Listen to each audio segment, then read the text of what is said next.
تاریخ کے مطالعے سے پتہ چلتا ہے کہ سن 1947 میں پاکستان اور بھارت کے مشترکہ گورے supreme commander field marshal Auchinleck کی جانبداری کی وجہ سے بالآخر جموں و کشمیر پاکستان کی بجائے بھارت کے قبضے میں چلا گیا۔ دونوں ملکوں کا کمانڈر ان چیف ہونے کے باوجود فیلڈ مارشل آکن لیگ نے بھارتی مفادات کا خیال رکھا۔ اس نے بھارت کے governor general Lord Mountbatten کے احکامات پر عمل کیا اور پاکستان کے گورنر جنرل محمد علی جناح کے احکامات کو نظر انداز کر دیا۔ اس بدقسمت تاریخی واقعے کے ٹھیک 1 ماہ اور 4 دن بعد وہ دونوں ملکوں کے سپریم کمانڈر کے منصب سے سبکدوش ہو کر برطانیہ روانہ ہو گئے۔ مسئلہ کشمیر پاکستان اور بھارت کے مابین دہائیوں سے حل طلب معاملہ ہے، جس پر اقوام متحدہ کی قراردادیں بھی موجود ہیں۔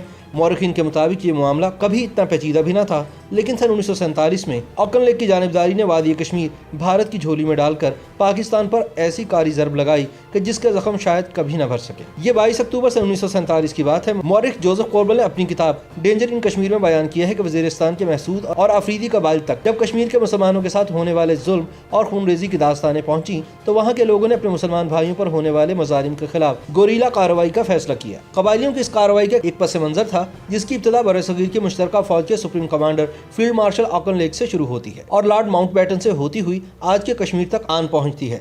جس قبائلی لشکر نے ڈوگرا فوجیوں کو یوں آن کی آن میں تتر بتر کیا تھا، وہ ان واقعات کے رد عمل میں حکومت میں آیا تھا جن کا آغاز 15 اگست سن 1947 کا ہوا۔ سابق وزیر اعظم پاکستان چودھری محمد علی نے اپنی کتاب ایمرجنس آف پاکستان یا ظہور پاکستان میں لکھا ہے کہ 15 اگست سن 1947 کو جب انڈیا نے اپنا پہلا یوم آزادی منایا تو ریاست جموں و کشمیر اور اس کے تمام صوبوں میں یوم پاکستان منایا گیا۔ بس اسی روز سری نگر اور دلی میں خطرے کی گھنٹیاں بج گئیں۔ مشرقی پنجاب کی مسلم اکثریتی ریاستوں کپورتھلا اور پٹیالہ کے مہاراجے سری نگر پہنچے۔ ان ریاستوں کے غیر مسلم حکمرانوں نے آبادی کا تناسب تبدیل کرنے کے لیے جو طریقہ کار اختیار کیا تھا اس سے متعلق مہاراجہ کشمیر کو آگاہ کیا۔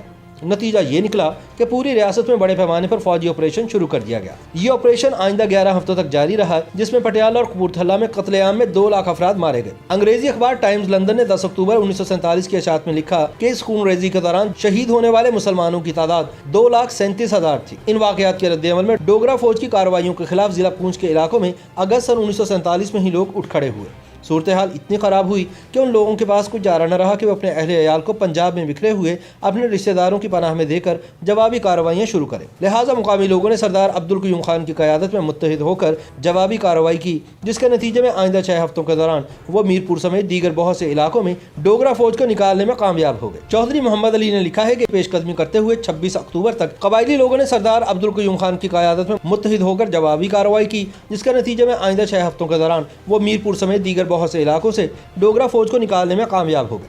چودھری محمد علی نے لکھا ہے کہ یہ قبائلی پیش قدمی کرتے ہوئے 26 اکتوبر تک سری نگر کے مضافات میں پہنچ چکے تھے، لیکن ان کی روانگی کی اطلاع حکومت پاکستان کو نہیں تھی۔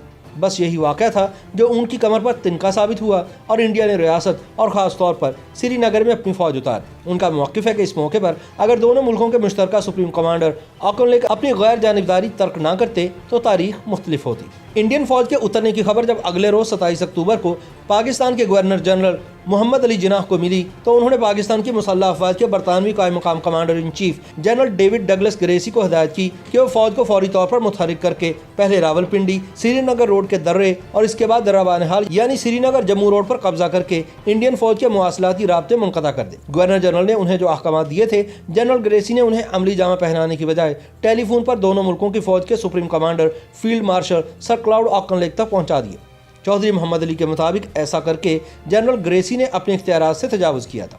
بہرحال فیلڈ مارشل آکن لیگ نے جنرل گریسی کو کارروائی سے روک دیا اور اگلے روز خود لاہور پہنچ گئے اور بانی پاکستان قائد اعظم محمد علی جناح سے ملاقات کی۔ انہوں نے محمد علی جناح کے سامنے تجویز پیش کی کہ پاکستان اور انڈیا کے گورنر جنرلز اور وزرائے اعظم کی کانفرنس منعقد کر کے مسئلہ بات چیت کے ذریعے حل کر لیا جائے۔ بانی پاکستان نے تجویز قبول کر کے فوجی کارروائی کا حکم واپس لے لیا۔